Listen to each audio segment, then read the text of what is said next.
Voilà, bienvenue fidèles téléspectateurs dans votre émission sur notre chaîne EHP Media TV.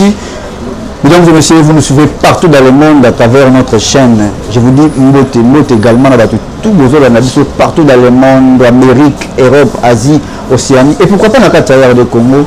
J'en profite de dédier cette émission, 7 messages prophétiques au Abananzambe. Na pesibino vraiment ba Mbote et belé bon message toujours pour soutenir biso na ba prière. Na ba conseil, na ba commentaire na bino en tout cas et ça la radio bien makasi. Alors l'élément ezali ndeto bakaka oza chaîne na bino bomisa pour landa pour na banzambe mututo za ba difficulté. Bon bazana na ba bon kono Dieu là toujours pour na dossier bino sani. Toujours ka ba prophète selon le suivi de l'Éternel. Là j'en profite d'abord na pesa ba moto na ba tout ba tala na mikili. Na pesi mama Betty na Italie bambote de patozali na pesi ma master na pesi bandeko nyonso ba message pour samedi pour na biso merci beaucoup na oche la bino kalaminte na ozonga na régie élément ya les prophètes Paul Kamolete donc lorsque Dieu parle c'est pour un but. La Bible dit c'est poussé par l'esprit que les hommes ont parlé de sa part. Donc suivons cet élément na zomina sima ya caméra. Mon réalisateur pense moko achela biso élément prophétique au prophète animal bateau ka donc suivant cet élément et puis on se retrouve juste après. Mbote bana nzambe zamba pamola bino eza yanga moko ya bandeko na bino les prophètes pour l'inkamulete je crois na ye lisusu na tine un message aux zamba apesi biso to mela bino lelo partout dans le monde bozolanda biso. Mende balobake loko nyonso bako banda foto banda ngona Zambé po eza makamwa Zambé ici que zo minga nozula ngana tango to bondeli. Seigneur, je te rends grâce parce que tu es Dieu na abandonné temps ona maboko na yo Zambé na tiki entendement moko na maboko na yo pambola moko na moko ka message oyo fongola écoute ya moko na moko na kombo na Yesu Masia au nom de Jésus, amen. Oui, bien-aimé Zamba pambola yo. Je crois na yo lisusu pour la de ko poussa na liboso na yo biska bozana bandaku biska bozana na mama oyo parce que tant tozali bien-aimé il y a des messages que Dieu nous donne ezana makamo zamba zo bisa biso pona ba na ye et je crois lelo na lisungi ya molimo santu le Seigneur nous a donné encore un seul message après sur ce message moko to ko partager na yo na tango oyo bien-aimé. Je sais que mikoleka ki tolobaki yango par rapport il y a événement to makambu oyo to s'est passé dans le monde par rapport il y a makambu oyo lelisi presque monde entier. Je crois biso ce malade oyo dérangé mokil mumba sur la coronavirus et tout ici batou il y avait beaucoup de choses s'est dit et majorité batou ba comprendre que c'était la colère de Dieu. Nzambe ya telemaki na kanda na ye pe tokotanga message moko oyo ko songa biso na tango oyo esikozola ndanga na ndako na yo na lingo simba bible na yo simba biki na yo tozana mokanda Josué chapitre 7. Josué chapitre 7, Nabandi Kotanga partie à premier verset, et dans Satina 10, testament Moulaïtanga Nangelongo, la Bible dit, les enfants d'Israël commis une infidélité au sujet des choses dévouées par interdit. Akan, fils de Camille, fils de Zabdi, fils de Zérach, de la tribu de Juda, a pris des choses dévouées à la colère de l'Éternel, s'enflamma contre les enfants d'Israël. Josué envoyé de Jéricho des hommes vers Haï, qui est près de Bethel, à l'orient de Bethel. Il leur dit, monte et explorez le pays. Et ces hommes montèrent et explorèrent Haï. Il revint auprès de Josué et lui dit, il est inutile de faire montrer tout le peuple. 2 ou 3 000 hommes suffiront pour battre Haï. Ne donne pas cette fatigue à tout le peuple, car ils sont à petit nombre. 3 000 hommes environ se mirent en marche, mais il prit la fuite devant les gens d'Haï. Les gens d'Haï leur tuèrent environ 36 hommes et ils les poursuivent depuis la porte jusqu'à chez Barim. Et les battus à la descente du peuple fit consterné, perdit courage. 6e verset. Josué déchira ses vêtements et se prosterna jusqu'au soir, le visage contre terre, devant l'arche de l'Éternel. Lui et les enfants d'Israël, et il s'est couvert la tête des poussières. Josué dit, ah Seigneur éternel, pourquoi as-tu fait passer le Jourdain à ce peuple pour nous livrer entre les mains des Amoréens et nous faire périr? Oh, si nous avons y resté de l'autre côté du Jourdain, de grâce Seigneur, que dirais-je après qu'Israël a tourné le dos devant ses ennemis? Les Cananéens et tous les habitants du pays l'en prendront, ils nous envelopperont et ils nous feront disparaître notre nom de la terre. Et que ferais-tu pour ton nom? 10e verset. L'Éternel dit à Josué, lève-toi, pourquoi restes-tu ainsi couché sur ton visage? Nzamba pambule siko zali bien-aimé. Na ndimi sami ete message oyo eza pona mutu moko zula nanga na moment oyo siko zali ngonga oyo ezepa na yo. Bien-aimé dans le Seigneur, message na memelo les ali ya ndeko na biso et comme on ezaki Josué. Et Josué azaki un grand sacrificateur. Josué azaki muto qui relève après Moïse. Josué azaki muto nzambe apesa ki courage. Abi Josué lève-toi et prends courage. Zoa relève ya bana Israël parce que Moïse et singaki nzambe asala et singaki asala. Bien mais Josué va accepter la parole de Dieu. Josué va écouter l'esprit de l'Éternel et Josué comme qui guide le peuple Israël. Bien mais na lombango makas. Bible zoba ki comme qui natamo ko les enfants d'Israël. Basala ki makambo sepele saki nzambe te. Basalaki makambo epesaki nzambe kanda. Basalaki makambo etelemisaki colère ya nzambe. Laisse-moi te dire bien aimé, étant qu'enfant de Dieu, il y a des choses musu oko sale telemisi flamme ya nzambe. Ezala makamususu mwana na kosa na kati ya ndako temisi flamme nzambe. Ezala batu makamususu oye kosalema na mokinde tozomona ba moment oyo temisi flamme nzambe. Comme aussi à ce moment ici, il y avait un moment où les enfants d'Israël basalaki makambo esepelisaki nzambe te. Et la Bible dit nzamba telemaki na kanda na ye. Et pendant que bango bazo sala, il ne savait pas que nzamba zaki déjà na kanda na kati na ye. Baeba iteke nzambe deja sabomba ki rankine pona bango. Nzamba bande kozela ka eloko moko amuke salema pour a manifester colère na ye. Bien-aimé dans le Seigneur, il y a certaines choses où les enfants de Dieu autobiso tomuto sala o nzambe agardaka pe rankine kati na ye. Qu'est-ce qui s'est passé? Après avoir gosala mabe et penser que makamosi nango. Bango baeba que non makamosi sili. Bango pona bango ce qu'ils ont fait, ils pensaient que nzamba sa bosani na yango. Bien-aimé dans le Seigneur, nzoka nzamba bande kozela bango na mbeba moko. Qu'est-ce qui s'est passé? La Bible dit ezaki na mboka moko ezaki ayi. Na kati sika on a bien-aimé le Seigneur, population ezaki mukie.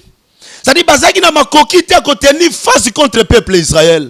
Liboto ayi bazaki mukie. C'est-à-dire elingaki senga même ka groupe ya batu po bobo maliboto ayi. La Bible dit Josué atindi batu. Abibo kende kotala mboka wana. Bobanda kotala baza au nombre de combien? La Bible dit sion ba telemi ba ke kotala mboka ayi. Ba ke kotala peuple. Lorsque bazonge pas Josué, la Bible déclare si Josué c'est inutile. Maître c'est inutile. C'est inutile otinda batu ebele babundisa peuple o parce que le peuple o tomoni bana bango muke ba okobundisa bisote. Et ce peuple Israël avait confiance en eux, mais ils ont oublié que basalaki nzambe mabe. Ils ont oublié que basalaki déjà loko sepele sa nzambe te. Bien-aimé dans le Seigneur, nangi message oyo kota na kati ndako na yo. Nangi yo mutozola na message na tongwa lelo. Il y a fata muso sala likambu moko. Nzamba pesho na luta ozo vivre. Le moment est arrivé, bien-aimé dans le Seigneur, de se retourner devant la présence de Dieu. La Bible dit Josué tangwatini bango bazongi na liloba, ba si Josué babi c'est inutile, o mabatu ebele ba ke bunisa libota wana. Confiance au péché Josué nango atindi juste batumuke. Abi boke na mboka yi, boke ne bobunda, bolonga bango. La Bible dit, pendant que le peuple Israël bamati, pour que ne rebundisa liboto yi, la Bible déclare, bato bazaki ya mukie, balongi bato bazaki ebele. Bien-aimé dans le Seigneur, qu'est-ce qui s'est passé? Nzamba livré bango. Le Seigneur a livré son propre peuple. Nzamba livré libota o. Bien-aimé zamba maboto ebele nzamba sa livré.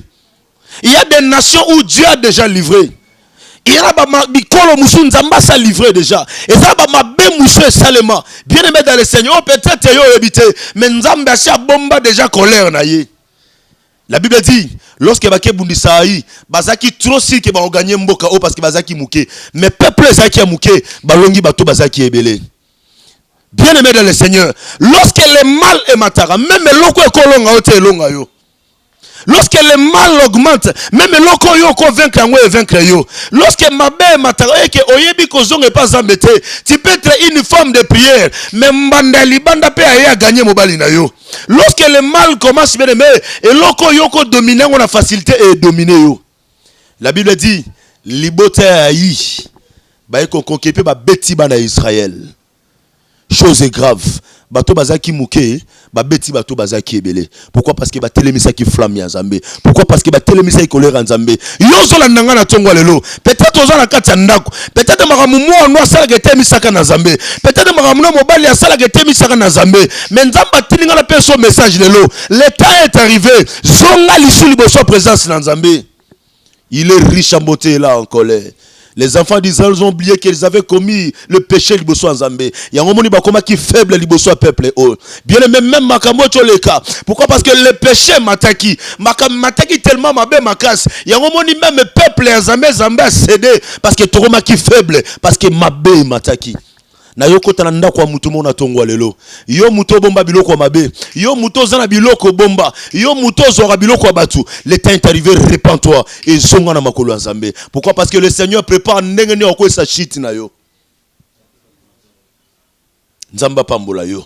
La Bible dit libote ayi ba kolonga bana ya Josué. Lorsque Josué moni que c'est anormal, comment biso to na Nzambe? Comment biso to na alliance na Nzambe? Peuple ya muke ba sumuki ba to kutu ba bi Nzambe te balonga biso. Première des choses, la Bible dit Josué buki ma bolongo na se. Il s'était prosterné contre terre.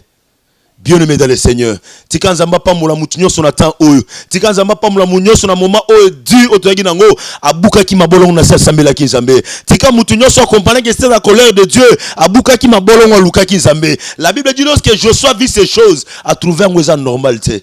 Comment Nzamba ko livrer biso liboso ba tumukebu? Comment Nzamba ko livrer biso liboso peuple auto ko longa? Josué compris qu'il y a quelque chose de salemaki. Josué compris que je dois chercher l'Éternel. Nzambe faut révéler nga eloko nini salemi. Qu'est-ce qui s'est passé bien-aimé? Na kati ya raya bato Josué bandeko tamona bango, il y avait un homme qui s'appelait Akan. Et cet homme qu'est-ce qu'il avait fait? Akeneko simba biloko zaki ba chose interdit. Et c'est pour cela bakoma qui soupe davantage faible liboso Nzambe. La Bible dit lorsque Josué a compris ces choses, Abouki Mabolongo nase. Bien aimé, tu me suis. Nabi qui est en Ouezoleka. Mais pendant que Zolandanga, Yona Bano Bobuko Mabolongo nase, Yona Mbal Nobo Sambela. S'il y avait quelque chose, au Boebi que Bossalez Amabe, Nanyoza Lokola Josué na Momo Zolandanga, Buka Mabolongo nase. Josué s'est prosterné devant la face de l'Éternel. Vous savez pourquoi? Josué cherchait à Bandeko Luka. Aïeba, qu'est-ce qui se passe au juste? Na moment où ce sont les vrais qui s'élèvent. Et ça ba o bazana lies dans un bazo telema. Bien aimé dans le Seigneur. Et am tumuso quand on est mambongo zo le ka inaperçu. Mais trana biso zana bato bazana lies dans un basi ba telema qui déjà. Il y a ceux-là qui o bazana lies dans Nzambe, basi ba kata ki ba sukeza ba o bazana lies dans Nzambe, basi ba taki ba saki na mituna bango. J'aimerais que yo pe o rejoindre ra bato o. Bien aimé Nzamba pambola yo. La Bible dit Josué Fukamaki. Abu eza normalité. Abandi ko sambela, abandi ko prier, abandi ko prier, abandi ko prier. En priant la Bible déclare le soir, le Seigneur s'est révélé. Bien-aimé dans le Seigneur. Pourquoi likambo ekoti na kati ndako na yo? Pourquoi osibi problème oyo? Pourquoi marambo ekoti na ndako na yo? Et pendant que tu sens que na kati libota quelque chose ne marche pas, movandi na yo. Pendant que tu sens qu'il y a des gens na kati libota ba okufara bovandi. Je sais lorsque moni que likambo eza normalité abuka yi mabolongo na se.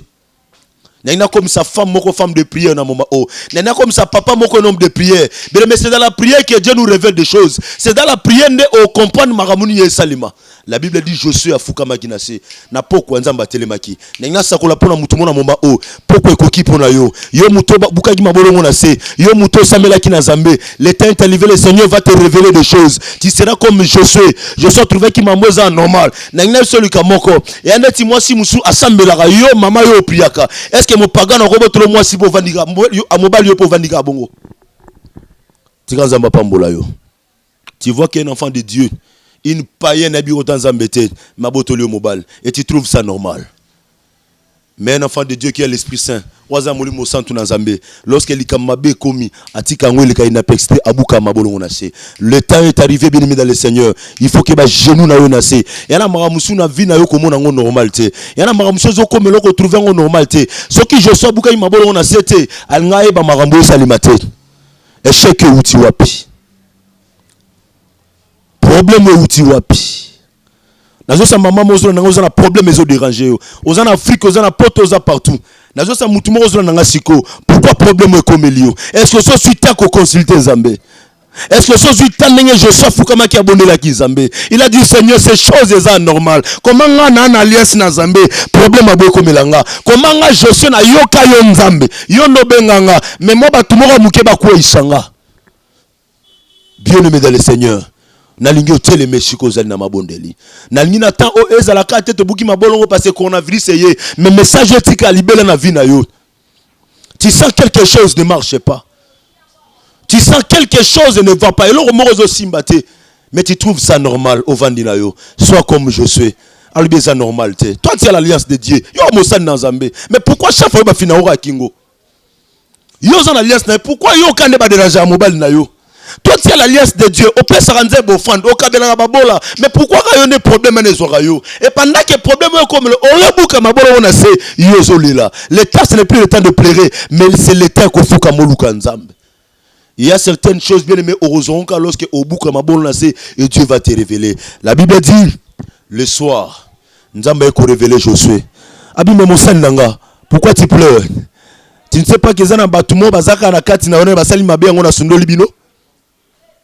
Mais parce que vous ne priez pas tant misala usana kati ndako na bino. Bozana muta ngeno kozobilo ko batulibanda. Yango mundu bozana be shek na ndako parce que vous ne priez pas. Nzamba ko révéler bino nyenini. Ozana problème ya robot ndengo zaona parce que ozokota na profondeur te, moi nzamba révéler ezate. Tu as un problème qui te dérange tel que tu dis là. Ezana banda ko belé lelo yo zano innocente. Mais muto yo yamba peut-être à memelo malais. Je suis qui innocent comme Yopé. Je suis qui innocent. Josué ne savait même pas. Josué qui le soumoutait. Josué qui m'a mon côté.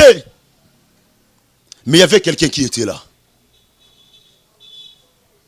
Bien mais ma camboué est raté pour qu'on revienne essayer. Mais j'aimerais que le message de Tika Libela Katinayo. Il y a certaines personnes qui n'ont pas d'époque à Namanaye. Tout est là, Chimba Lissoute. Aza Aka Vinayo.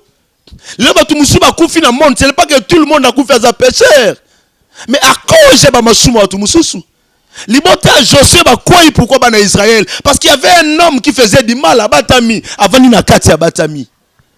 Na sambeli po na yo mutola nanga siko mutu nyoso kota na ndako no batama mto misala mabe camarade nyoso pusa pe meno mto misala mabe collaborateur nyoso aya po memelo malé tika nzamba longole na kombo na Yesu tika nzambe a hotel na kombo na Yesu yako na Yesu rabatu yana mutu muso avoka ngamani lukana volonté à Nzambe.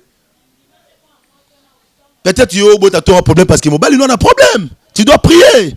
Lorsque Dieu va te révéler, tu vas prier pour ton mari. Peut-être mon bali non salama même il y a des années, tu ne pries pas le lobo tate. Prie Dieu. Si tu sais que tu n'es pas fort, associe les hommes de Dieu. Il y a certaines choses faut mon salan Nzambe na révéler yo. Je sais comprendre que ça tant au fond na fuka mana sambe la problème ni yo. Ndoka akanzala ki deja wana. Na yako bisayo akanyo so mabe na vino alongwa na kombo na Yesu. Na obi alongwa pembe na ona kombo na Yesu. Akamemela batu malais. Il était là. Et lorsque le Seigneur a révélé à son serviteur, la Bible dit Josué a télémi. Nzamba péché ba tactique. Nzamba péché le lenge nya osala. Abi mon serviteur Josué. Ane musika tazara wana. Mais regarde ce que tu vas faire. Je prie maintenant le Dieu Tout-Puissant qu'il t'ouvre les yeux là où tu es. Désormais yo mutoza na problème bakanyo bandoto na yo bandoto ne fungwa na kombo na Yesu na nina zolo basimba misu na yo bandoto na yo fungwa yo ba bomba o révélation qui est ta révélation s'ouvre bandoko bakango pomo na bangote à partir message o ba no mona munyoso bunisako na kombo na Yesu muto akanga ko bota na yo à partir message nzamba révéler peso ba tactique de prière muto akanga musala na yo à partir message nzamba peso ba modèle au sambela. Dès Chroniques 20 la Bible déclare confiez-vous à Dieu, vous serez affermis, mais ses serviteurs vous réussirez. Lorsque tu pries, associe aussi les hommes de Dieu. Il y a certaines choses mosala nzamba ko fanga bolongo pona yo asambeli. Bien maintenant musu mosala nzamba mata montagne pona yo prier pona yo. Peut-être akana yo azaka pemeni wana.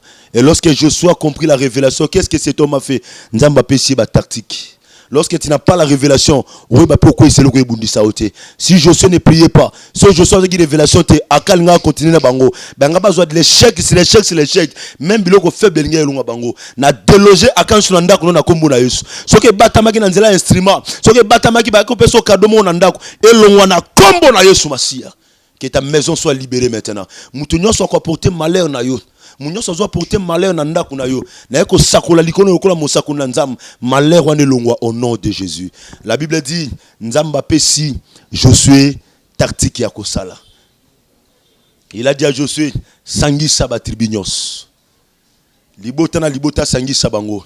Lorsque l'homme de Dieu abandi ko tuna, abandi ko landela, ben ko trouver que zana mutu moko wakat na bango za traître, akene ko simba biloko nzamba pekisa.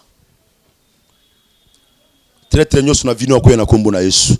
Traître nyoso yaka ko flatter double face, nzamba ko ise na kombo na Yesu. Munyoso ko peso mbote mena motema lingaka ote, nzamba ko ise na kombo na Yesu Masia. Mutu nyoso la ko gentillesse, mena buto bundisaka yo, tika nzamba ba sakola ko isaye au nom de Jésus. Akan était là, il était traître. Bien aimé, innocent, koufi. Tu es innocent. Mais si on a la révélation, tu es Akan au poste na yo. Tu dois avoir la vie de prière et tu dois avoir la révélation. Il y a aussi des innocents. Il y a aussi ceux-là qui craignent Dieu. Mais avant de nakata nako Akan zali. Ce n'est pas tout le monde qui koufi azara mtoma sumu. Message on a bien zara message pour nous visiter. Mais quand tu peux nakata nako mtumoko, prie Dieu. Le Seigneur va te révéler celui qui est à côté de toi. Prie Dieu. Nzamba hotel siskaba no bazali. Prie Dieu. Nzamba hotel sa musana na yesika azali. Et lorsque ben ko trouver que très très bien déclare nzamba biba bimise libanda. Bien mais ceux qui nous akanto bimisi été. Il y aura des choses et continuer toujours à m'abe. Il y aura bien des biba vrai ba si ba telemi. To kota ki montant to samela ki nzambe to sa ki nzam. Cette fois-ci namoki nayo mutunyo so rosala rien s'élever sur le monde d'occultisme. Ba nyo so ba rosala rien ba ko isa sous peuple nzamba ko za masumu na bango nzamba o frapper bango. Ba vrai ba telema, il faut que le vrai s'élève. Le temps est arrivé. Lorsque ce message est na kati ndaku na yo, na osambila nzam, aka nyoso abatama ki ba mula na bambulo souffrir, ozonyo kwama, nzamba bimisaye na kombo na Yesu Masia. Il fallait akamba bimisaye. La Bible dit ba bimisiye. Josué lobi, pourquoi tu nous as troublés? Likolo yo mutu moko me troublé peuple mobimba. Likolo yo kiltiste o tano bomisi batu na famille. C'est pour cela que nous faut sambela nzamba vozo même bongo na ye. Bozana noko to boy tazana mbongo mais tu dois avoir la vie de prier aux révélations. Likolo yo mutu akisi obomisi batebele. Likolo ya pécheur et salemi na monde. Tozo compter le loba de milliers de gens ba côté na sama belé. Akanyo so vandaki na vina ozamba long. La Bible déclare tant ba bimisié bazui libanga babomakié. Et la Bible dit la colère de l'Éternel s'apaisa. Et lorsque Dieu a zong sarakanda na esima ndesi kaliba le fongwa maka tangu zamba longola kanda na kata libota balien e kata na kayango moko tangu zamba kitaka kanda ozora musala to ozora musala lorsque le Seigneur apaisa ka colère na ye au bota. La Bible dit après kanda nzambe kosila libota Israël a eu victoire. Ces choses vont passer. Les occultistes vont tomber. Et nabi na kati ya famille no munyo so mutu akis o amateta ka famille nzamba zo longole na kombo na Yesu. On a bipé sanga menesko zali. Mutu nyonso na veni, to na quartier, to na esiko, to na appartement na yo, to bo futela quelque part na ye o ambria kabino. Nzamba koko ici na kombo na Yesu. Nzamba pambola ba vrai. Que Dieu bénisse les vrais. Bato babuka ki mabolongo na se. Ce n'est pas parce que réalité comme libiso, mais message oyo evanda pour di bon na kati ya bomo ina yo. Tu dois avoir la vie de révélation. Bato nyonso vena bango il faut nzamba révéler kayo. Lorsque tu sens même nengozana, tu n'arrives plus même à Okangabandoto, c'est tout un problème pour toi. Nzamba ososo mukolego te reparler sur le ministère des songes. On va te révéler des choses cachées batamaka. Lorsque tu n'arrives pas à comprendre même les signes du temps, c'est un problème. Biloba, peuple sans révélation, c'est un peuple sans frein. Je sais que ce message, et quand on a vie à ndeko moko la ninga la tongo lelo. Et je prie Dieu comme un homme de Dieu. Na sambeli nzambe, na butu ya lelo. Akanyos, o a troubla ki foyer na yo. Nzamba kuwe isa epe na kombo na Yesu. Akanyos o troubla ka vie ya yo na mobali na yo. Tala mona mwasi yo bunisaka mwasi yo. Ani yo tika yo kimia na mobali na yo te. Tango nyoso ko bunisa mobali no babimaka na epo yo za na kimia te. Mama la ndanga ozolo ndanga siko. Yo muto otanga siko na poste télévision, otanga na téléphone na yo. Aka nyoso bunisa ka foyer na yo. Ndeka message mana buto le l'autre. Yepe nzamba ko troubler na kombo na Yesu. Nzamba ko tia bango mal à l'aise na kombo na Yesu. Josué bisiaka pourquoi tu nous as troublé? Muto nyoso troubler ko nzambe a troubler pe. Munyoso déranger ko nzambe pe a déranger. Tika nzambe na nga pambola yo. Sois comme Josué. Zaloko la Josué. Bukama bolongo na se message okota na kati ndako na yo que cet message esunga yo na bonde lokwa musako na nzam Seigneur na sopi molimo révélation na ndako ya moko na moko aveuglement spirituel elongwa na ngi butelo ta bazoka message o alota kati alota o ba bombela révélation ay ba te muto sala bango mabe que tes yeux s'ouvrent au nom de Jésus et si oza mission na yo fongwama. Lorsqu'il y a quelque chose de mal, les autres manakata libotana yo, soit le premier ou la première nzamba révélé yo. Nyoso avec les mes amusika na yo, na kombo na Yesu Masia, na bondeli eskozali. Seigneur, je te rends grâce parce que tu es merveilleux. Ce message est profond et prophétique. Na ngi mutu nyoso ala nyango na kat na ndaku, na poko le tango rolandango zambe, ouvre-lui la vie de la révélation. Que l'esprit qui avait animé Josué et animé maman Zolandangai. Peut-être que le sili maman Zoé baté na rusala nini. Mais à cause ya poko le tango wabuka mabolo na sinani ko ba témoignage. Alors ba musala nzambe moko ateyaki. Pe na zo ki révélation muto abundisa kangai. Na ngi butolo tango ko lala nzamba fungulo misu. Atalisa na nyavani pembe na yo. Atalisa ona nyolia kanaye. Atalisa yo na nyobo pesa na kanimbote. Na kombo na Yesu Masia nde na bondeli bongo na lobi. Amen. Tika nzamba pambola bino bisika bozali na bike message oyo ekoti na ndako ya mutu moko c'est la message oyo eza prophétique nzamba pesenga na bina pesa mutu moko c'est lango nzambe apambola yo na pamboli penza ba ndeko baswinga pona monisa masusu na nzila bilili sikozo ndanga na téléphone na cameraman na biso nzamba pambola ye en tout cas bilili kitoko et ezo sunga biso peut être message et les cas biskanyoso et na pamboli papa na biso Brice en tout cas oyo asunga biso pena po bomo na biso sumala muzambe pambola misala na ye et ya meme musika nzamba pambola bana nyoso église apambola ba collaborateur na nyoso na moment où toza na ba prière nzambe penza mona bino et na lobaki toza juste là pour prier pour vous quand il y a un sujet de prière nous sommes na ba réseaux sociaux et to boni apona yo zoabi kina okoma numéro plus 243 089 82 68 717 plus 243 89 82 68 717. C'est votre humble serviteur, le prophète Paulin Kamoulete. Zamba Pambola Bisso. Merci. Voilà. Merci beaucoup, merci. La Bible dit vaut mieux la fin d'une chose qu'un son commencement. C'est-à-dire, na monique les boutiques Olanda, oh, ni prophète Otikoloba. Comme je disais que je suis poussé par l'esprit que les hommes parlent de sa part. Donc merci beaucoup à vous tous de nous avoir suivis. Merci. Une autre message pour bien la biso, pour comme la biso vraiment, pour soutenir biso dans la prière et puis financièrement et pourquoi pas spirituellement. Donc merci beaucoup na bande ko tout la biso na Europe, Amérique, Asie, Océanie et pourquoi pas dans la terre du Congo. Donc merci beaucoup. C'était toujours votre humble serviteur Brice, les garçons sympas. Numéro la biso sur la prophète appelle ce numéro sur le bien au métier un peu pour rappeler donc merci beaucoup l'équipe technique, pense-moi les grands réalisateurs. Donc quant à moi je vous dis bye et puis on se retrouve au prochain numéro. Bye.